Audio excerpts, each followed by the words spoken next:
Here we go, man. Hey, what's going on, y'all? Yo, Yeah, we're in. We're live, bro.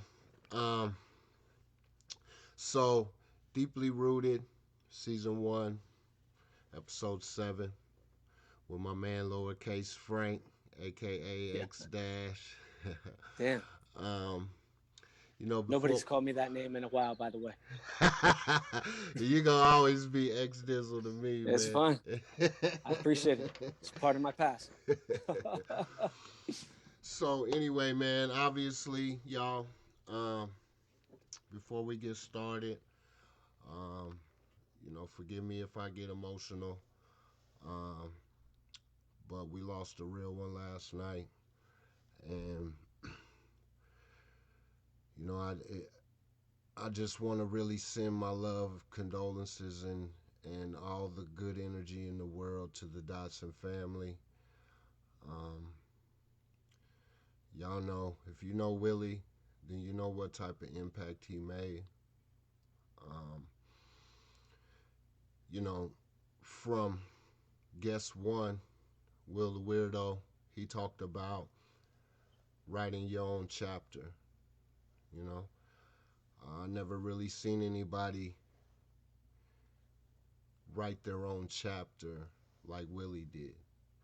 When the world counted him out, when he was down at his lowest, he bounced back and he dedicated his life to the kids, to my son, to his son, you know, and he got them little dudes to college, man. And like James said on episode 2, you know, people gonna hate. There's gonna be haters. You know, it's just a part of the grind. It's a part of the ascension. You know, and Willie handled that better than anybody. He's not a basketball dude. He just loved the kids. So he dedicated himself to learn the game and get them dudes to college. I love you, bro. Thank you, man.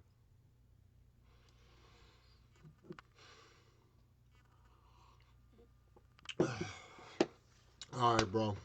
I'm sorry that's heavy. I'm sorry that happened. Yeah, man. You know, life can throw you some twists and turns. You know, you never know, man. You really gotta just Yeah. give it your all, man. And bro did that. So Frank, man, I really appreciate you again for taking the time to do this, man. You know, this show isn't about music or anything like that, but I definitely, can you, in a minute or so, just kind of professionally tell me who you are? So my name is Frank Hensley. I grew up in Raymore, Missouri, just south of Kansas City. Throughout my high school, middle school, through high school, I fell in love with rap music.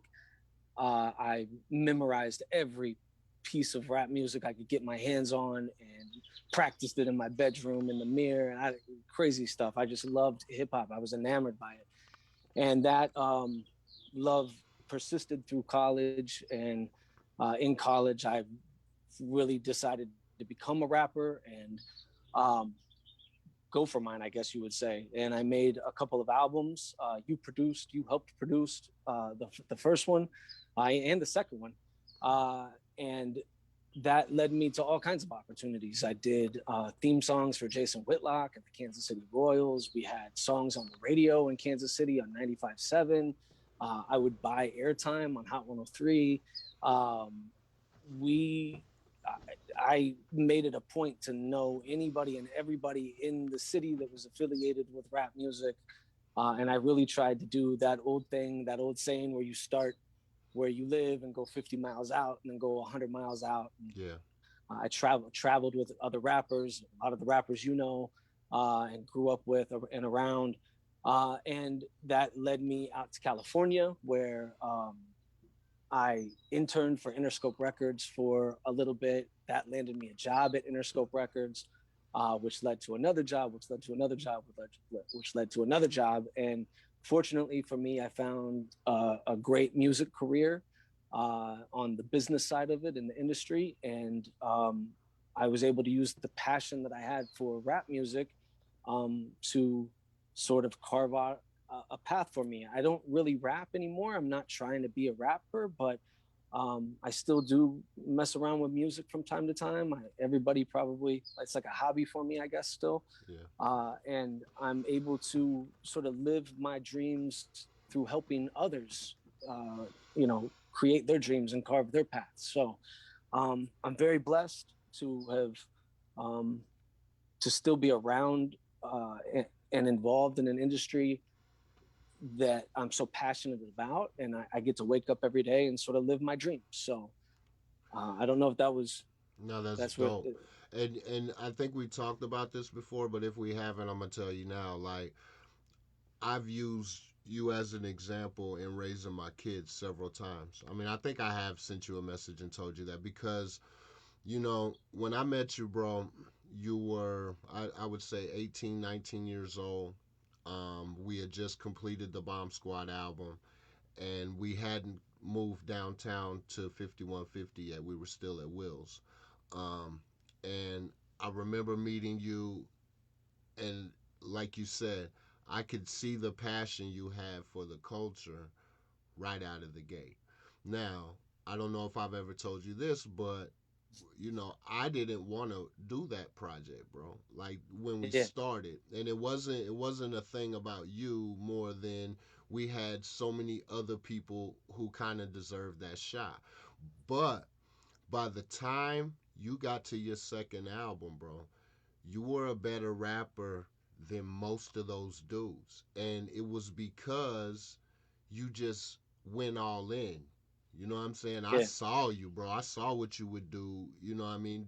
Driving from Raymore to Lawrence to, to here to there, being at every show, with your big ass FUBU coats on and shit. You know what I'm saying? Like, bro, you really went and got it. And then to take that and go to LA and reach the heights that you have just from like sheer determination, bro. Like, so my hat's off to you for that, man. they told me I couldn't, Mhm. and I decided to prove that I could. And so I think I appreciate you recognizing the determination. I said I started off rapping in my bedroom, like memorizing every rapper I could. I can probably emulate every rapper in the game, but I think what you probably saw when you first met me is that I didn't have my own voice, and Mhm. I still don't think I have my own voice even after all these years of rapping, because I spent so much time trying to study Tupac and Biggie and Eminem and get their inflection down and get that it sort of ruined my ear for my own voice. And when you met me, I could write, but I wasn't on beat. I didn't know I'd never really been on a microphone, so I'd never recorded in a studio. When I first met Brian Dennis, the way I started rapping was I was at a nightclub, an 18 and up nightclub in Kansas City called Bazookas, and there was a girl in there named Layla that said, "Oh, you rap? Oh, well, Tech Nine's best friend Brian Beazle Dennis is right there." And um, so my 18-year-old, not going to take no for an answer self went right up to him and started rapping, and I probably wasn't even very good, but he saw like, whoa, this kid's in my face, like. Yeah. And a few days later, him and Don Juan called me, and Don Juan was a little bit more aggressive. He was a little bit more the producer and like trying to hear what I sounded like, and he could tell I wasn't, on beat or very good. And so I had been on one microphone when I first met you, before you went to 5150 and we were out of Will's. That one of those first songs that I recorded in Will's garage was like the second song I'd ever Mm. recorded. So, it's so interesting, to look back at that stuff, because um, I never really felt I never really felt like I was X-Dash. I just felt like that was somebody that was the vehicle for the passion that I had, but Mm. it didn't really match me as a voice. Like, Yeah. I think I was just trying to get in any way I could. And I Yeah. think that if I could go back to my 16-year-old self and tell my 16-year-old self that you don't have to be a rapper to still work in the music industry, Mhm. I don't know that I ever would have picked that microphone up, but I saw Diddy grabbing microphones. So I thought I had to grab a microphone. You see what I'm saying? That's so dope. That's great, man. I love that. Okay, so let's get into it. So, Okay. who is Frank Hensley? Uh, well, I am a husband and a dad, and I am an senior director at a major uh, music company in Los Angeles. I am a huge fan of hip hop and poetry and spoken word poetry. Um, I wouldn't call myself an activist, but I'm a strong enthusiast of the Democratic Party.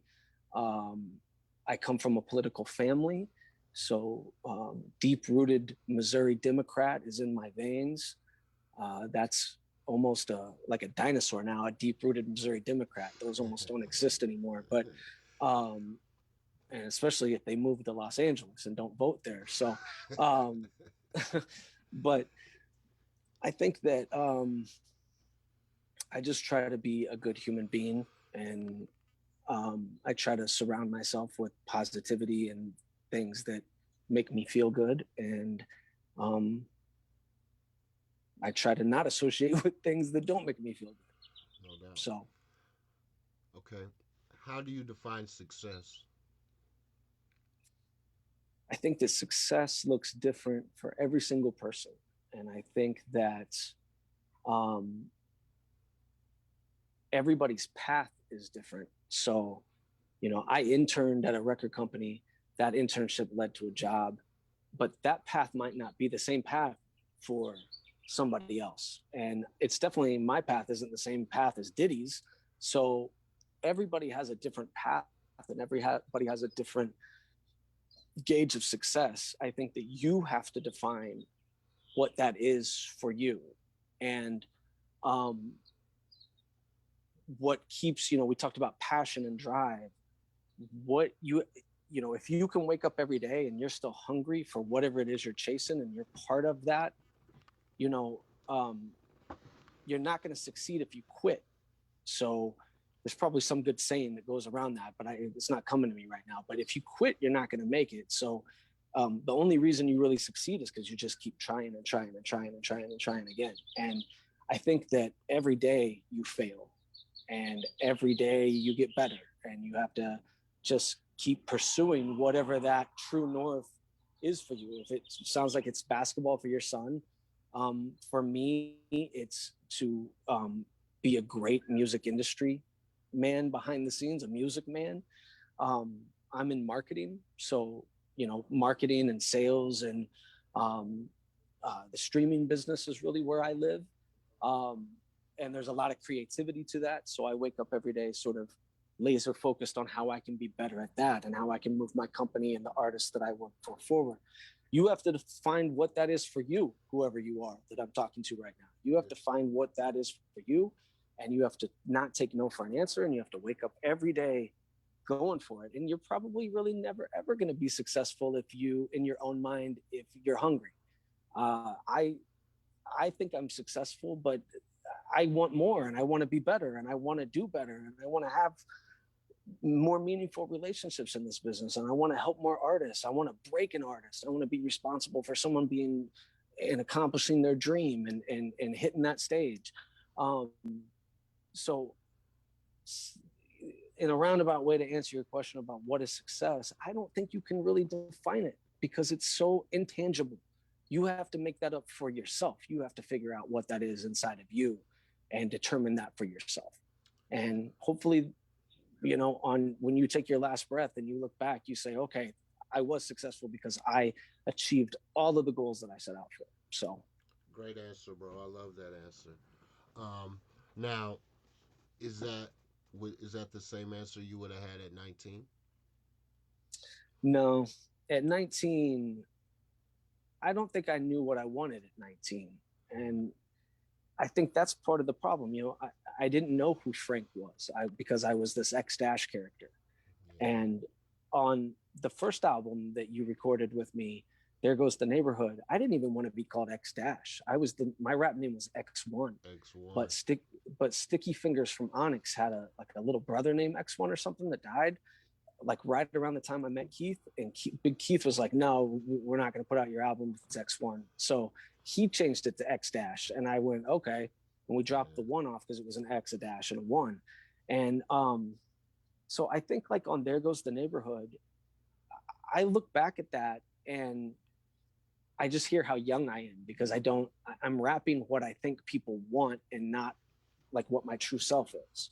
And I'm rapping under a name that somebody else named me, under, you know, somebody that I just didn't feel like I was. And then as I got into Workaholic, I felt like I was becoming more of my own voice.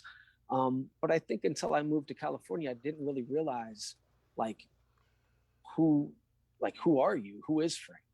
Yeah. And I got to sort of rediscover myself. I got to sort of reinvent myself. And, you know, everybody gets that opportunity. You don't have to be somebody else's version of who you are. I would say you just have to be yourself, figure out who you are and what you want. And as soon as you figure out those things, only you know that, then chase them. Yeah. So I guess it would only be right at this point to acknowledge Keith, show Keith some love. Yeah. Rest easy, big homie, man. I mean, I know he gave you a lot. He gave me a lot. Like, he put a battery in my back. He showed me a different way to hustle, you know. So much love to Big Key.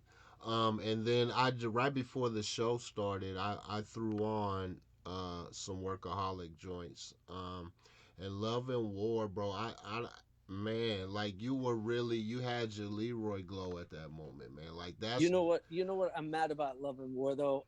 I have a version where it's not the deep voice. It's like it's my voice. Yeah. And that version to me is so much better. If I had one thing to go back and do, it would be to argue with Will more about that deep voice. Yeah. Will wanted that, and I went, you know what? Okay, and I settled. But I love that version without it. But yeah, I sometimes revisit what I wrote there. That's probably one of the only songs from back in the day. That and the song Workaholic are songs that I really put a lot of my energy in. Yeah, that's where I was like, okay, it's like this dude came out of his cocoon. You know, it's like a butterfly coming out of like I was really proud of you at that moment. Thanks, man. So I think you probably alluded to it, but to be just more direct, what drives you?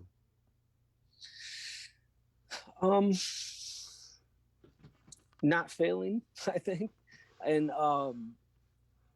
you know, when I was a little kid, I was told, you know, this is before Eminem. It was back when there weren't that many white rappers, and it was sort of corny. The white rappers that existed were sort of corny, like Snow and Vanilla Ice and MC Search, and I think Search is a cornball. And come on, man. Man, fuck Search. He did that corny ass white rapper show. Yeah, and, I do remember. He's wrong. He's wrong for that. He kept screaming at kids, "This is not a game." Like, yeah, it is a game. They're competing for $10,000 or something. So he's wrong for that. But I was just told no over and over and over. Like, no, you can't be a rapper. No, you're from a town where it's like predominantly white. You can't be a rapper. And I got into middle school at a private school. No, you can't be a rapper. In high school, no, you can't be a rapper. And all the time I'm like, well, I fucking am one, so fuck you, you know? And and I think that's what drove me early on, was just that angst of like proving people that they were racist, proving people that they were wrong. And as I got into college, it got worse. It was like the frat boy preppy white guys just got worse. And I just feel like I fought that. And so, you know, I grew a blue beard, if you remember, and I spiked it up, and I would walk around campus, and, you know, all these kids, none of them believed me. You know, when I first went to William Jewell, I met Beazle when I was 18. I met Tech Nine when I was 18. And then they formed Strange Music about 4 months after I met them. And so I saw Travis and Tech in the mall. I worked at Pacific Sunwear, and I flagged him down, and I was like, I wasn't even 19 yet. And I said, hey, Tech, yeah, I heard you guys started Strange, and can I help? Can I promote? And they gave me all these like snippets and promos and stickers and flats and shit. And I was on the original Strange Music Street team, and I would go to like Lee Summit and Raymore, and like I'd even go out to the Oak Park Mall, and I'd go up to North Kansas City, and all these goons that I went to college with, they all thought I was bullshitting until I would show up at a party with a trunk full of Tech Nine snippets and just like bomb a party with kids. And I loved that, because it was like at school, you would see these little smarty art preppy fucks that would, you know, just sort of racist kids. And they would sort of like look down on other kids and shit. And they looked down on me for wanting to be a rapper for sure. And so, you know, that's what would drive me. I would just want to prove them wrong. I wanted to prove to them that, like, you know, the music I made was good. I wanted to prove to them that the things that I represented, like Strange and Tech and Kansas City rap, was good. I mean, there's so many more rappers that we associated with other than Tech that I helped out, you know, and I wanted to be part of that community, you know. Like when you look back at Russell Simmons and Diddy and all these cats, there was a community around hip hop back in the day. If you had a Wu-Tang shirt on and I had a DMX shirt on and we saw each other in the mall, we would sort of nod and understand that we were part of the same culture. Will the Weirdo and Beazle met in the Wyandotte Mall. I'm not sure what that mall is called, Indian but Springs. Indian Springs Mall, because Will had a Public Enemy shirt on. And so I think, you know, growing up in your bedroom, listening to Biggie and Pac and hearing them rap with other rappers like Jay-Z or Nas or somebody else like that, and I wanted that community. I wanted to be with rappers. I wanted to rap on stage with rappers. I had all the people I associated with were rappers, and that drove me. And then wanting to become a famous rapper drove me. So that's what got me out of California. I mean, you have to move. You have to get, you know, you have to go for what's yours. And I think that passion, that drive to like prove people wrong, to prove people that your music is good, to prove to people that you can cut it, or you're not just a joke or whatever. That drove me, and I think still drives me today, because even though I'm not a rapper, I'm still in business. I'm still in the music business, and your credibility and your reputation and the person that you are is everything. So I'm not going to just agree with somebody because I'm afraid of them or because they have a higher, you know, rank than me or something. I'm gonna tell them my opinion of something, because that's what I'm here to do. I'm the marketing guy, or I'm the sales guy, depending on what hat I'm wearing, and I'm gonna give you the best advice that I can give you, and it's going to be authentic, because I'm me, and I'm still trying to prove to people that that's okay to be me. So, great answer, bro. So I guess this kind of leads into that too. How has a failure or an apparent failure set you up for later success? And do you have a favorite failure? Mm. Man, I think that I failed Beazle early on. Um, I told him at one point in a fight, we were arguing, and I was young. I was like probably not even 20. And I told him, "Oh, you haven't done anything for me." And, you know, I didn't know it at the time, but I found out later that he traded the Bomb Squad cover art for me to get studio time. So that album that you worked on that you didn't really want to work on, that was because the cover art was free for the Bomb Squad, you know, for me to fuck around in the studio. And he did the same thing with Don Juan. I think that Misery Entertainment album cover that's gray that Don Juan has, Beazle traded the artwork for that. And I think that, you know, we made up before he died, and we were going to start a record label together before he died. And I think that I learned from that mistake, from that failure, because it didn't work out with Will and Keith the way I thought it would. And Brian, even though, Will will tell you this too, Brian didn't really want me to just go to Will and Keith and be at Lock and Load Records and have an album with them. It's just that I got along with Will a little bit better than I got along with Don Juan. And Don Juan and I are great. We have a great relationship these days. We talk a lot. I've met his son, who's a great rapper. Don Juan introduced me to King Tech and Sway at South by one year, and I ended up getting to be on the Wake Up Show because of those relationships. So I owe a lot to Don Juan. But my point of telling you about this is that it's easy to not see the people that are helping you quietly. And I think that it humbled me later on, and then especially after he died, to recognize how much energy he put into me and how ungrateful I was to him in the moment. Yeah. And I think I've tried ever since then to be as grateful to people as possible. Hold on, somebody's beeping it. To be as grateful to people as I can be, even people that you don't know if they're helping you or not. You should be grateful to everybody. And I think that's what I learned from that failure, from that mistake. Dope, man. Okay, if you could have one gigantic billboard anywhere with anything on it, what would it say and why? It would say, "Who would Jesus bomb?" Damn. I don't know if that's what it would say, but that's what came to mind. There's so many political things that I would put on that, and I think there's a perfect one out there, but it changes by the day because we live in a 24-hour news cycle. So my billboard, I would hope, would be digital, but so that I could swap out whatever "Who would Jesus bomb" phrase of the day be, and I would target Marco Rubio, and I would target Lindsey Graham, and I would target Ted Cruz. Dope. That's a great fucking answer, man. What is one of the best or most worthwhile investments you've ever made? Could be money, time, energy. Yeah, buying a home in Southern California, hands down. But to get that, I had to put in a lot of hard work. So the best decision I ever made was to move to Los Angeles. And I will, I talk to a lot of kids who are like interns who come out here from all over the place.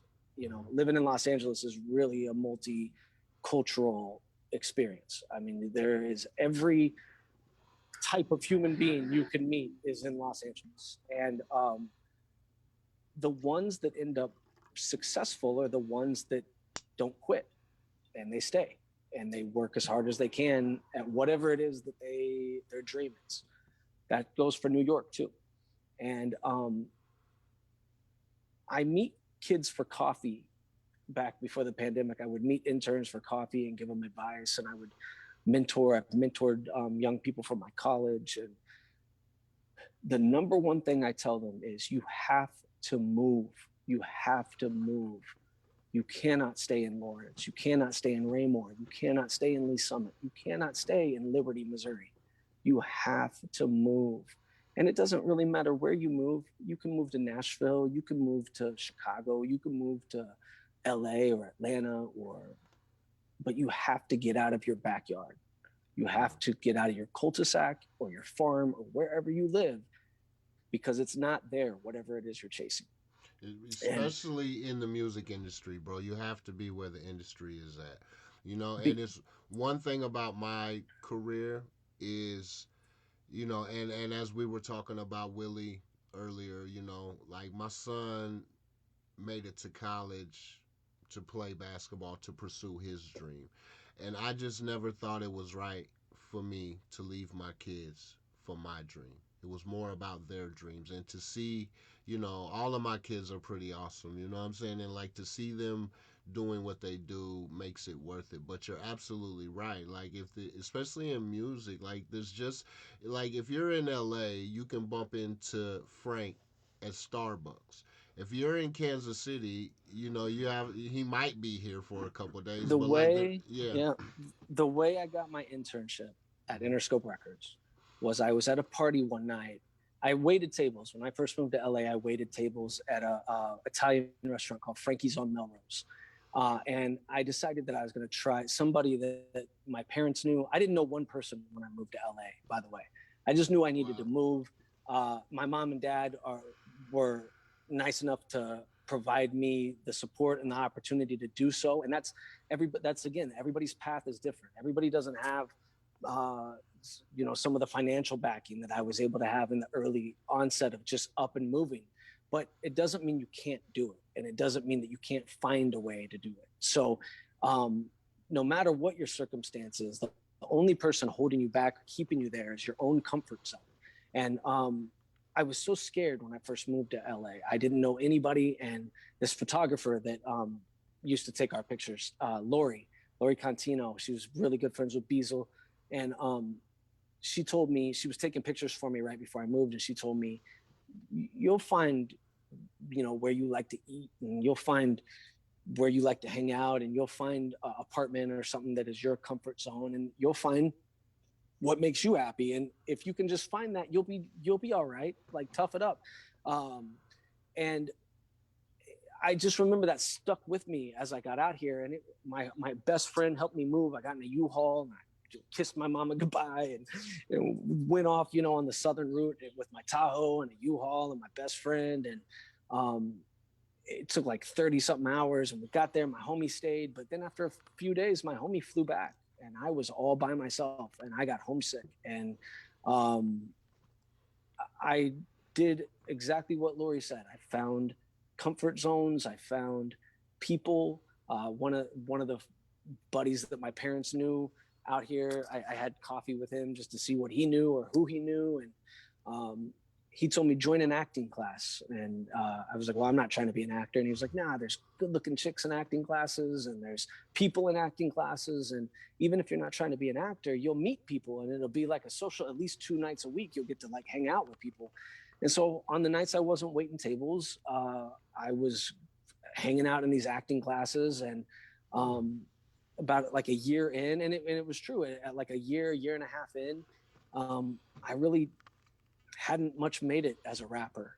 It was funny because when you first met me, I was like nose to the grindstone. I would rap in your face. But when I got here, I didn't do that. I didn't grab open mics because I had opened up for Mystical, or I'd opened up for Tech, or I'd opened up for Two Live Crew, or whoever.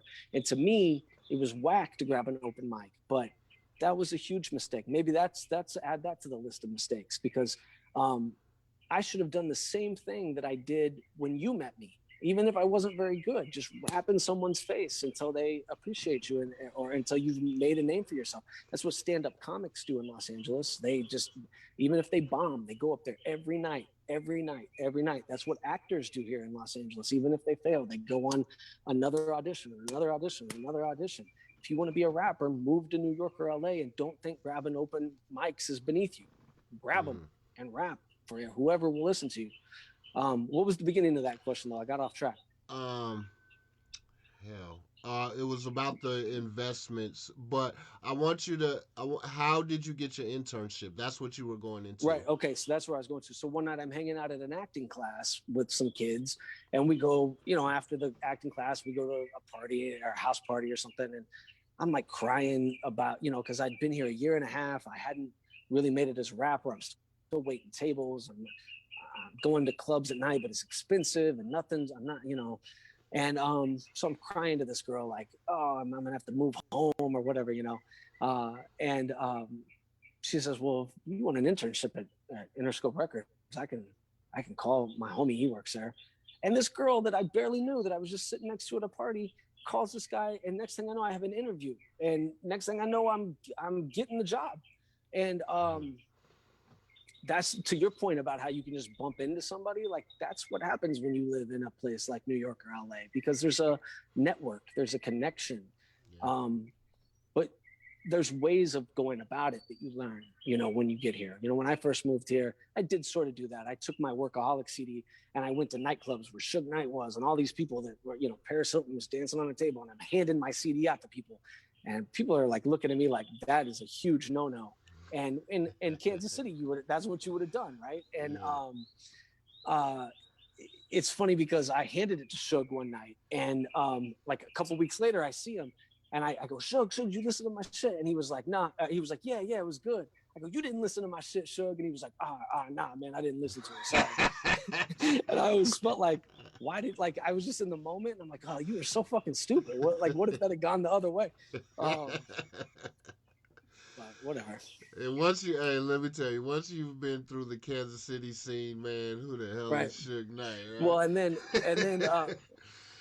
then one night I had, I used to have that X-Dash chain that I would wear, and to me, it meant something to me. When I played baseball, I played William Jewell baseball, college baseball. I had my number around my neck, that kind of thing. So to me, to have like a little necklace with my charm on it, like that meant something to me. So one night I was with Razcast and someone else, and J211, Raz's homie, pulled me aside and he goes, hey man, see that guy's chain over there? And this guy had like a diamond, sailboat or something. It was just like blinded everybody in the club. And he goes, either get a chain like that or don't wear what you're wearing. Ah, damn. And I don't think I wore it ever since. And I think that, that's the thing. You're out of your comfort zone when you leave Kansas City or Lawrence or Topeka or wherever you're tuning in from. You have to adapt to, if you move to the desert, you have to learn how to live in the desert.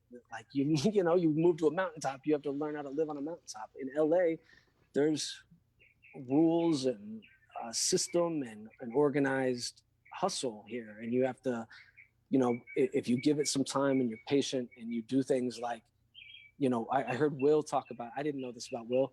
I heard Will say that he worked at Guitar Center when he first moved to Atlanta, and that opened up a bunch of doors for him. Like, you have to not be afraid to go wait tables.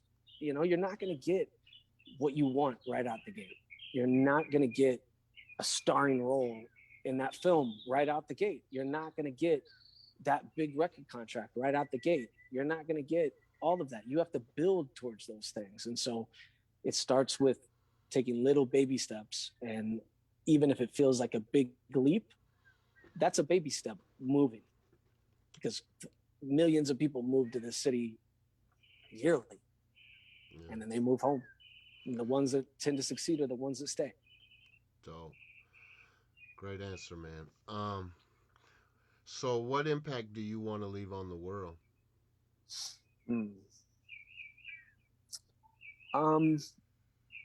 I got to travel with people like Kendrick Lamar early on when he was doing Good Kid, Mad City. And even though all I did was just like organize some like in-store events for him where he just signed autographs and I just made sure the record store was cool and he was cool and all that. And I did a little bit more than that. There were some other things we did for Kendrick, but I got to see his impact on humanity. And I got to see kids coming up to him like, you're our Tupac. And I didn't see it at first because I didn't really know the young man or his music at that time. And then as I worked with him a little more, I started hearing it, and then I started seeing it. And I started understanding why that generation of kids was saying that. And actually, even now, he's one of my favorite rappers of all time. I put him up there with Tupac and Biggie. And he's much younger than me, and it's just amazing how much wisdom comes out of him. But I think that what impact I would want to have is to continue to help artists like him create those visions and those impacts. I mean, there's a lot of work to be done in this world.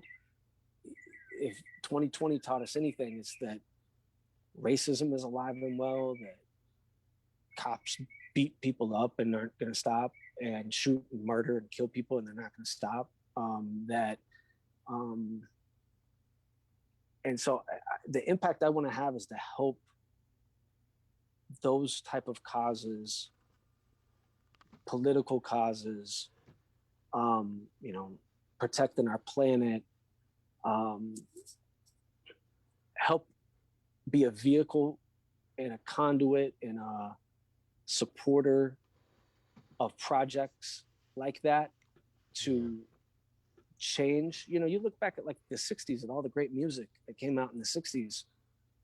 political music and with Marvin Gaye and I don't know if that was the 60s, maybe some of it was the 70s, but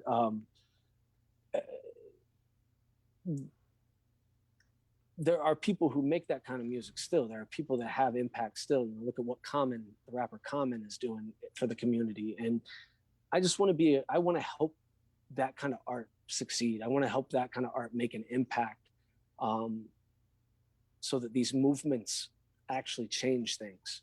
You know, there has to be culture around these movements for it to change. And I want to be part of, that's where I want to change. That's where I want the change to happen, is to impact those cultures. That's fucking dope, man. That's a great answer, and you're doing that, bro. I share with you a funny story. All right. So the year that Kendrick, like Good Kid, Mad City came out, and Macklemore won the Grammy over Kendrick, right? Well, at this point in time, I was kind of really tapped out of new music. I stopped listening to new music, right? I was completely done. So I had only heard Pull Up, Drake, blah blah. That was like the only record I heard off of Good Kid, Mad City, right? So I instantly assumed, because of the content of that song, right, that Yeah. this was just another dumbass on some dumbass shit, right? Mm-hmm. Well, my son was a big Macklemore fan, and I took him out to Denver to see Macklemore at the Red Rocks, and I had Right. listened to that album on the way there because that's what they wanted to listen to. So it was like, and the album to me was incredible because dude was just being him, right? Yeah. And like I was like, damn, this is where X would have went, like that, because Yeah. you know, you thought you didn't have an identity, but you absolutely 100% did, right? Okay. Well, I appreciate you. Yeah, you did, and that's me, not as a professional. That's me as a fan, like, you know, because I became a fan of your music. You know what I'm saying? I think what at the time that I really got out here to LA, some of the people that I ran with early on in Los Angeles, um, I mean, they were some gangsters. I mean, there's gangsters in Los Angeles. I was running with some people, and everybody had tattoos and face tattoos and neck tattoos. And then look at how that perpetuated today. You know, you look at every single rapper has a face tattoo and looks interesting. That's not me, man. I couldn't have. I don't think I would have been able to be that character. And I think that's what moving to Los Angeles did for me. It allowed me to not be a character anymore, and I could just be myself. Because where I was in Kansas City, I was trying to be somebody else. I was trying to prove to people that I could do something, but not doing it. It was so taboo to be a rapper that not all of my family supported my decisions to be a rapper. I got called all kinds of nasty words. I mean, I once said that a white rapper actually gets to see racism as like a third party. Like, of course, I've known cops have been doing this for years, but the white community that I'm from either pretended to not know or really didn't know. But I knew it because I'm an observer of the community trying to be living in the culture, right? But then I would go home and tell people from my community that these things are happening, and they would call me every racist name in the book, you know. And I think we know the answer then, that they did know those things were happening, right? And they didn't care. But I think that like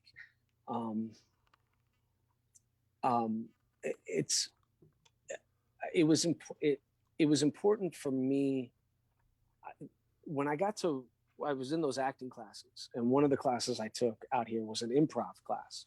And it was funny because one of my homies came to visit me like a year into living here, and everybody was calling me Frank.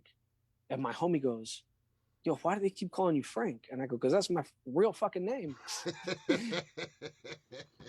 He thought my name was X. He always called me X. He had never called me anything else. He never heard anybody call me Frank. And I'm like, that's like, how did this happen? Like, how did I create an alter ego? I mean, like, it'd be like if Eminem was stuck on Slim Shady or something. It's like I created this monster. And so one night I was in acting classes, and they were calling me Frank. And I was in this like scene where you had to improv.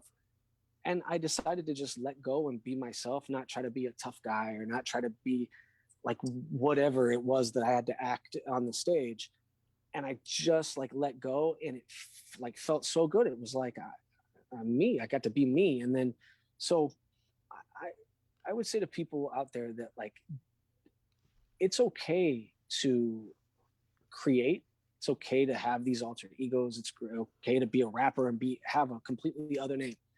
I'm not saying all that. I'm just saying that in order to really succeed at whatever you're doing, you have to tap in and have your finger on the pulse of who you are to be that instrument. You know, listen to the rappers that we've named. Kendrick doesn't have to try to be Kendrick. He's being Kendrick.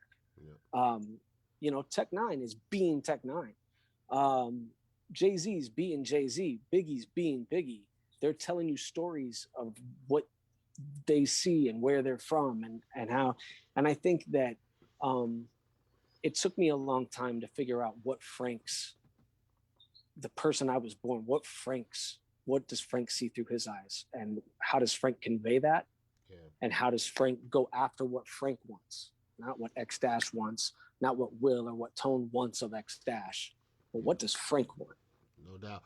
And, you know, I'm learning that, you know, I'm doing a lot of reading this past year. I've been reading my ass off, man. And I'm learning about the ego, right? And the ego is basically just brain patterns firing off. You know, it forms habits from experience that we get. And then that ego is who we identify with as us, right?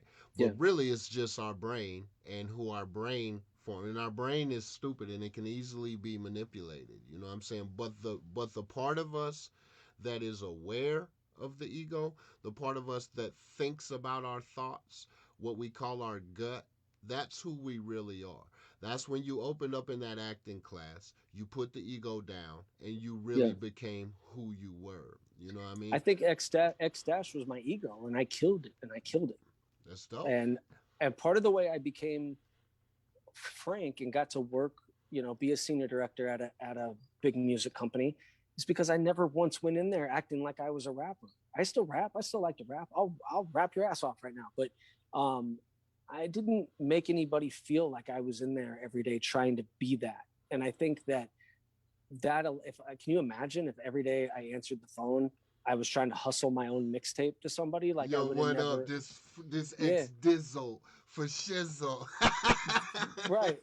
One of the first jobs I got at Interscope was an assistant to a very powerful woman, and I recognized that I was probably the only rapper that ever sat in that seat, and not just like the only rapper. And because that's not what people are, you know, that's not what rappers are trying to do. They're not trying to sit and answer phones as an assistant to somebody. And you can't really be both. You have to, I felt like I had to decide. And so I decided to take that opportunity that was given to me and take it very seriously and not let maybe I still want to grab a mic. I'm on the side of stages for lots of artists that you probably listen to. Yeah. And I want to go out there and grab the fucking mic from them so bad and just like bust a 16 and then dip off. But like, you can't do that. You can't hustle. You can imagine like every time I'm sliding a CD for Kendrick to sign, I'm off trying to hustle like my own thing. So you have to let the ego. You'd be out right. Of here. You in the very raw sense, you have to let that ego go and be open, because when you have that ego, you're not open to listening to anybody. So you have to be open to listening, because there's so many things I learned from these people that I had to be an assistant for, and then I had to be out in the field and report back to. I learned how to do these jobs like somebody might learn how to be a carpenter, or somebody might learn how to be a plumber. I learned how to read SoundScan, how to read the Billboard charts, what it means, what affects those things, I learned nuances in politics and of the corporate structure and how that interacts with the artistry and the managers. And there's just so many facets. I think if I was awestruck when I first interned at Interscope, because I I don't know what I thought Interscope Records was before. Maybe I just thought it was like three dudes sitting around a desk, but like, there's like a whole building there, right? And there's floors and there's like jobs for people. And I don't think I ever quite recognized that until I saw it for myself. And I think that, in Kansas City or Lawrence, the only record companies I ever saw was Strange Music and the ones that we were like running with, either Lock and Load or whoever else, right? Yeah. And so that's what your impression is. That's the only business you're gonna get. Like, I learned a lot from Travis and Tech on how to promote and how to be everywhere at once and how to, like, just pump up your base and travel to them and be constantly working. And but I don't know that if I would have learned anything else other than that, because I would have stayed doing that. Yeah. And I think, you have to like move and get out there and start opening yourself up to new experiences by surrendering to those new experiences and not trying to force yourself onto them. I wasn't trying to force X-Dash onto Interscope Records. I was just being frank. Gotcha. Well, okay. So let me finish my story. So I go out to no, perfectly fine. I go out to Denver. I have this whole Macklemore experience. I like the album. He's got a song about fucking baseball. I'm like, this kid's just being him, right? So the Grammys come around and everybody's pissed off that Macklemore won and Good Kid, Mad City didn't win. And I'm talking to my son, and he's like, he agrees. He loves Macklemore, but he's like, fuck that. Well, I hadn't heard the album. And the thing about that album is you have to take it as a whole piece, right? Yeah. There's not, you can't really take it in individual chunks, and I didn't know that. So I was pro Macklemore in that situation until after To Pimp a Butterfly, when I realized, okay, this dude's making concept albums. Then I went back and I was like, oh my God. I'm like, fuck, can we delete that shit? Like, where are those fucking posts? Because I got to delete that shit. Okay, so anyway. I would tell you, To Pimp a Butterfly is my favorite. It took me, I was like you, it took me a minute to understand what Kendrick was doing. It took me understanding the van and everything on Good Kid, Mad City and where he was going and all the story. And once you realize you're sort of watching or you're listening to Boys in the Hood, kind of, once you realize that that's what's going on, I think it's an eye-opening experience. You're like, oh shit. This To Pimp a Butterfly is so interesting because you have to listen to it backwards almost. You have to go to the very end where he's interviewing Tupac and hear what he says. And then you have to listen backwards because he's building that poem all the way through line by line. So he's like, just says the first line in the first few songs. And he just says like a little bit more of the song. And then like you get to the end and you realize it's him sharing a poem with Tupac about, it's just, so the dude is dope. Yeah, the dude is unreal. I agree. He's on the next level. He's a generational artist. And when they talk about, this generation, a lot of people, a lot of the old grumpy men, old grumpy hip hop heads want to bitch about this generation and make it seem like it's just one thing, right? Well, no. Yeah. Kendrick is a generational artist. He fits in any generation.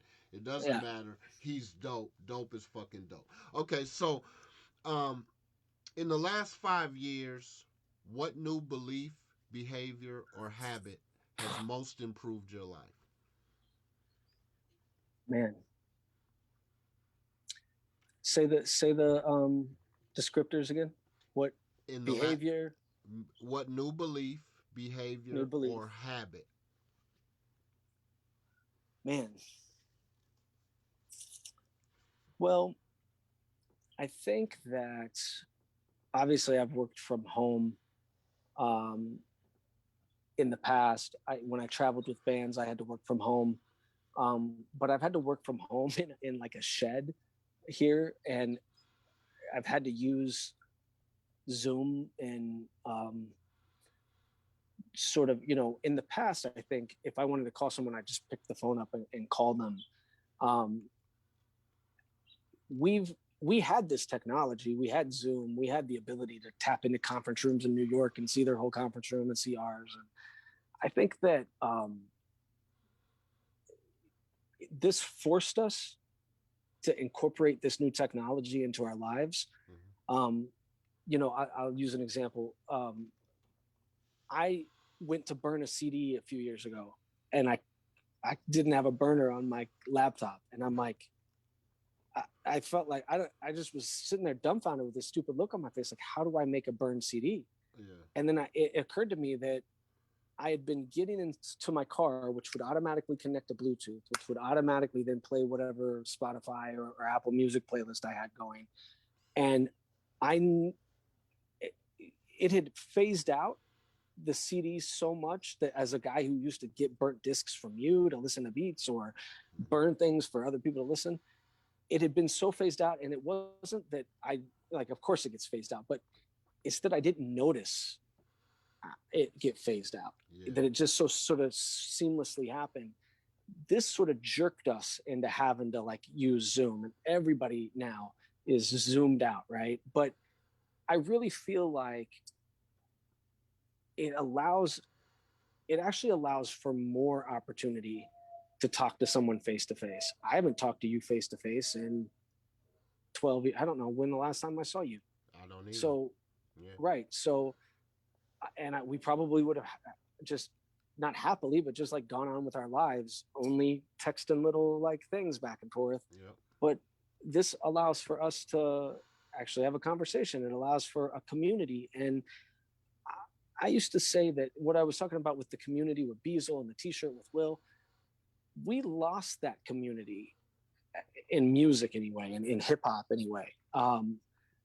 You might have an Odd Future shirt on nowadays, and I might have a Machine Gun Kelly shirt on, and we might not ever even think we're part of the same culture. Yeah. And we have people like Diddy and Russell Simmons and other cats from our generation, Master P and the guys down at Rap-A-Lot.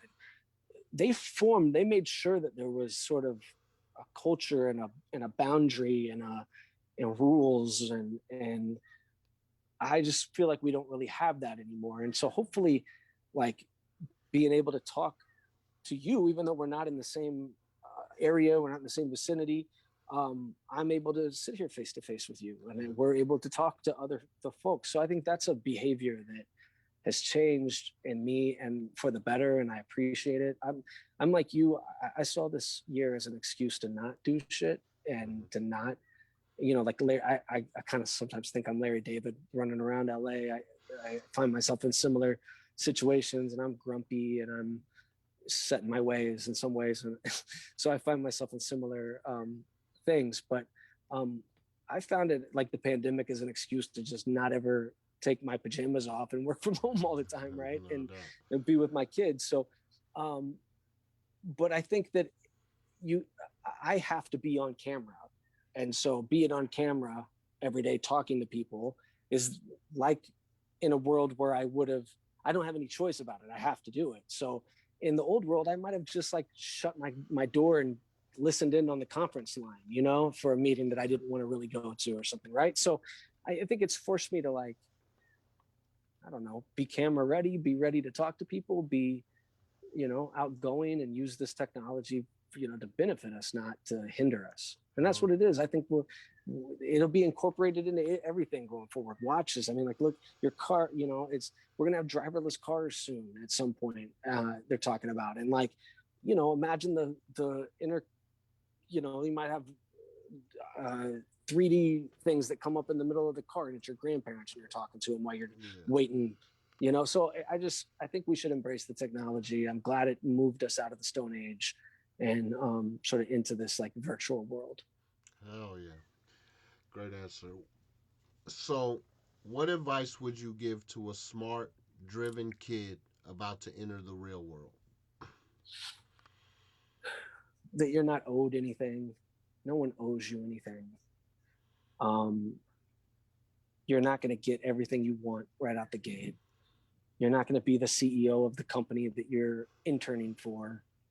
You have to have realistic expectations for the entry level positions that you get in. I've never once asked for more money. I've never once asked for a title increase. I've never once asked for anything, because I just show up and I let the work speak for itself. And that's worked out for me. Again, everybody's path is different. I don't know what you're trying to do or what you want to do, but you have to play the game. And I think so many young people aren't playing the game. I don't know why. I don't know if it's the participation trophy sort of era where everybody got a participation. I'm not sure what it is. And I'm not trying to sound like an old guy that's like shitting on kids, but you have to understand that you don't know anything, and that you're at an entry level, and that's okay. You know, very few people, what's funny is, let's say one of those songs from Workaholic or There Goes the Neighborhood actually blew up, and I became this like overnight star for some stupid song I had, like Laffy Taffy or something. And would I have been prepared to handle that kind of success? No way. I didn't have any infrastructure, as real infrastructure, as like a record label behind me. It's like a little makeshift dream that I was living. I had no way of really, now I've worked, and there's levels to it. And, just as you pass it's like trying to play Mario, you want to play Mario all the way through, because the last level's hard, and you learn different tricks along the way to like beat the end boss. If you warp all the way to the top, you're going to get killed by the end boss, because you don't know what's coming. You've never seen the type of fireballs he's throwing and all that stuff. So real life is the same way. Like, Tom Brady didn't show up one day and become Tom Brady. And I hate Tom Brady because he beat my Chiefs, but he didn't just show up. He didn't just roll up. I mean, he played Little League football, and he played high school football, and he played college football, and he wasn't even all that good in all those years, but he kept showing up and working hard, and he got better and better in the off season. And he goes out there, and he didn't win that Super Bowl by just showing up. He spent all season practicing, working, waking up at 4 a.m. and drinking raw eggs or whatever the fuck he does. Like, you have to do the work, and you have to show up and sort of get in where you fit in, all at the same time. You can be yourself. That's what people like. They like it when you're yourself, but you can't be the type of person that's demanding a raise because you've been there for 6 months, or, think of all the people that have worked at the company longer than you that aren't doing that. So that's what I say. I think young people have unreasonable expectations of what anybody owes them when they go into the workplace. Dope. It's this instant gratification culture that we have. You put Right. a picture online, and you expect 100 people to react to it and tell you how beautiful you are. And then it just, after many years, it just becomes, what you expect. So that's great advice. In the last 5 years, what have you become better at saying no to? Distractions, invitations, etc. In 2016, when Trump won the election and my mom lost her election, my mom ran for Attorney General in Missouri. She ran against none other than now Senator Josh Hawley, insurrectionist Josh Hawley. And my mom lost to him as Missouri Attorney General because Trump beat Hillary by 20 points in Missouri. And that's okay. That elections happen and people win and lose. And we lost. And I decided at that moment that I couldn't tell who was who anymore in my life. I couldn't tell, I was so upset that we could elect somebody like him that I felt like if you were for him, I didn't really want anything to do with you. And there were so many people against just, the thought that, I don't want to go too much into politics, but just I couldn't tell I was on Facebook. I couldn't tell. I felt like the people who were against Hillary on the left were saying the same things that were against Hillary on the right. And then we found out it was all Russian propaganda. And I could see something was happening when my cousin that was for Bernie was now saying the same things Trump was saying. And I just couldn't tell like who was who anymore, or what people believed or what they stood in. And I knew what I stood for and I knew what I believed in, but I didn't know if you did. or someone else did. So I decided in 2016 to just quit Facebook. I deaded an 816 number that I'd had for my entire life, and I didn't tell anybody. I just decided that I had been fed up. I was just going to focus on my career in Los Angeles. I was going to focus on my wife. My wife and I were struggling to have a baby, and now we have a beautiful 3-year-old. But I knew that I needed to put energy into that and only focus on sort of my mom picking up the pieces from losing a big election like that. My wife and I trying to very desperately to have a baby.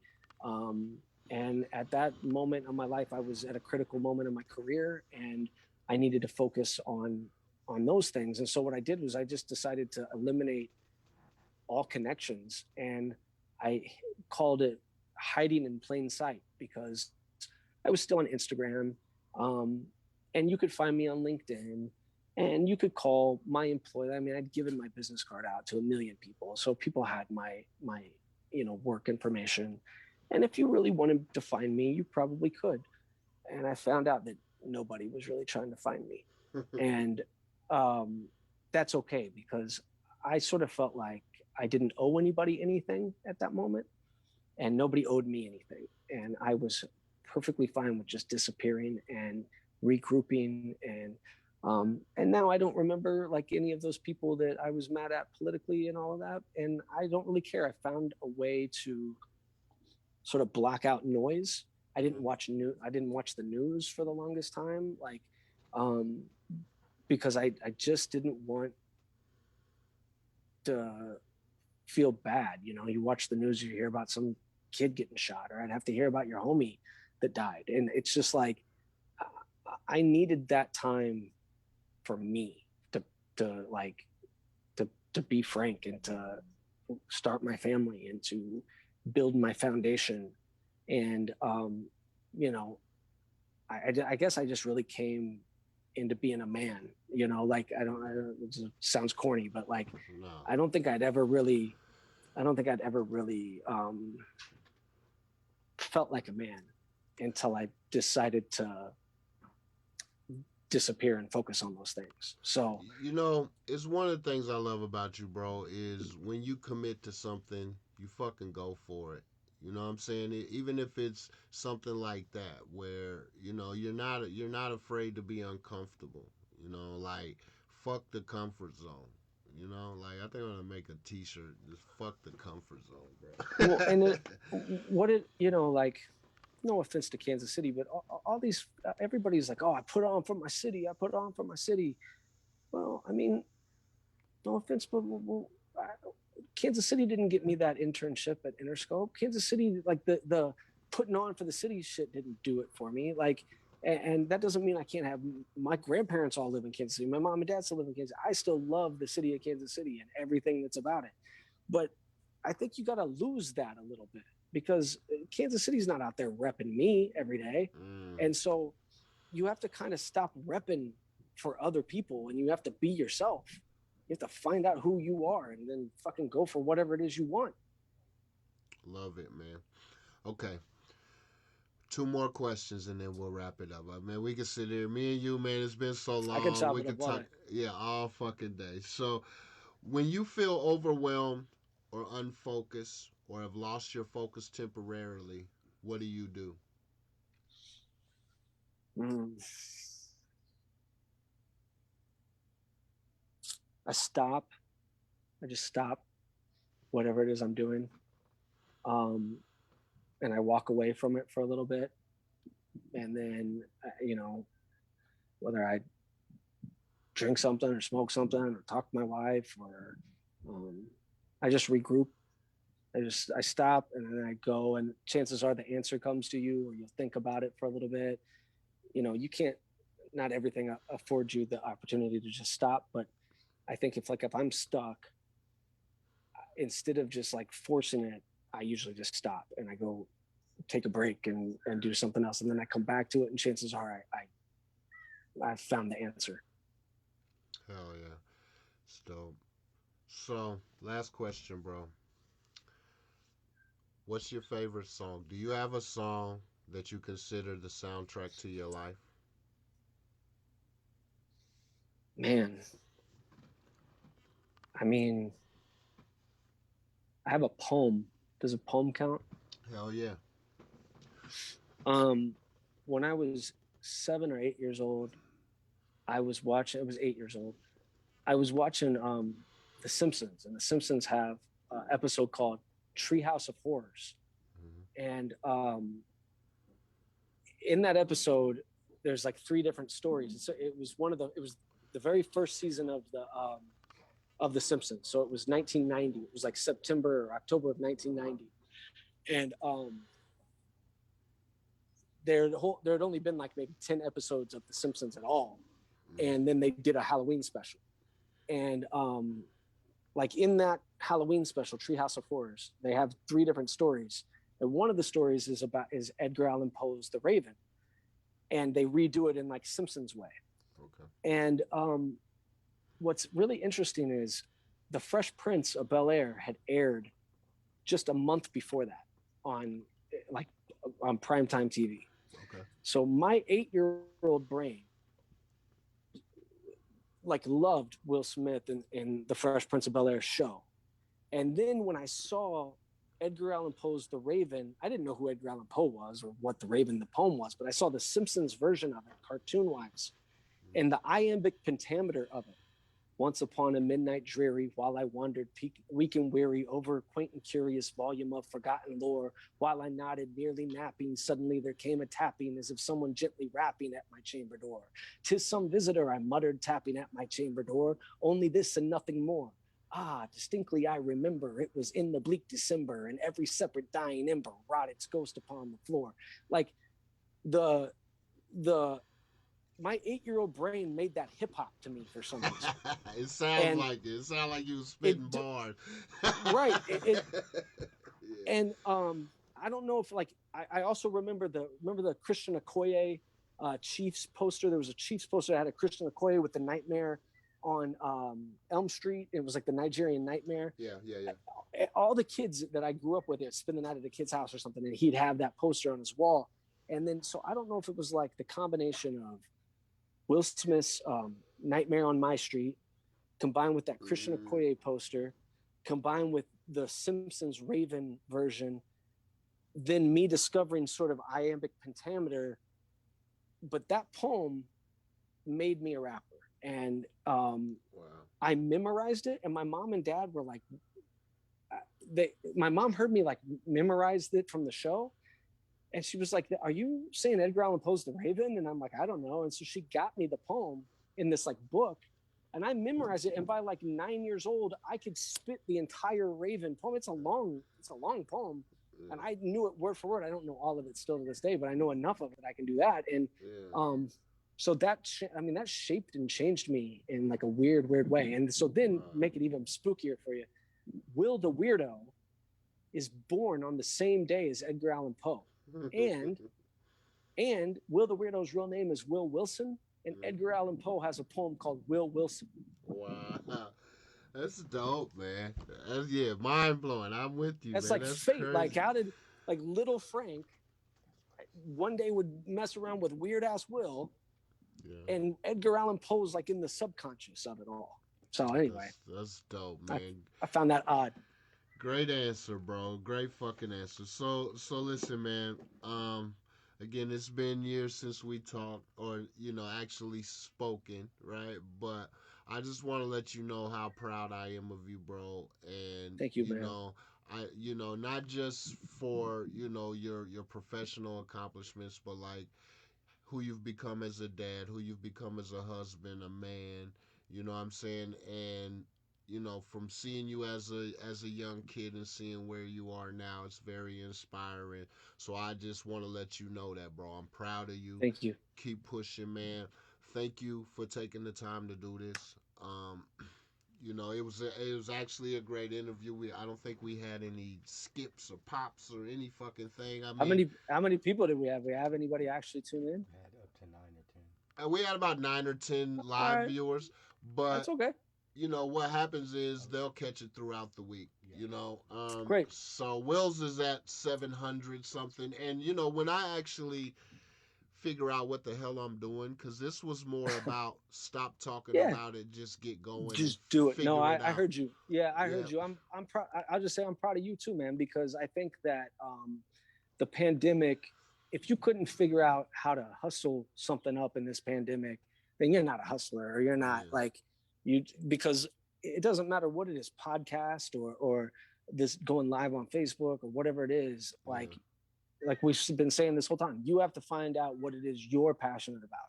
So many of my homies growing up, they all work for their moms and dads to this day. They're like 39 or 40 and they're working for their dads, you know, whatever. And that's not their life. That's not what they wanted to do. And it's because they never really knew what they wanted to do. They just did what everybody else told them to do. Yeah. And that wasn't for me. I didn't want to be a lawyer like my parents. And I didn't want to be the person that most of those people that I grew up around wanted me to be. And that's why I am living in Los Angeles, is because I followed what Frank wanted to do. And so I think that you starting this pandemic, you starting this talk show during this pandemic at a time when people have really no other choice but to communicate this way, and have and try to have a central hub for community. That's exactly what's needed. That's exactly what's needed. And you should be proud of yourself too for being that guiding light for young people, because you're the one that's making that happen. I didn't organize that. I'm on here just to tell you my path, and Will's on here to tell his path, but like, you're the one organizing it for them. And so, yeah, I'm proud of you, man, for trying something new and doing it. No doubt. Thank you, man. Well, it was great to talk to you, man. I'll let you get back to your Sunday. You know what I'm saying? I just want to know who. I had the ball game on behind me, but it shut off. I was trying to figure out who won, Michigan or. I have no idea. I got money on it. Well, let's go then. All right, bro. Well, you have a great evening, man. Thank you, homie. Love you. I'll see you guys. Yeah. Love you, man. Yeah. Bye. Peace.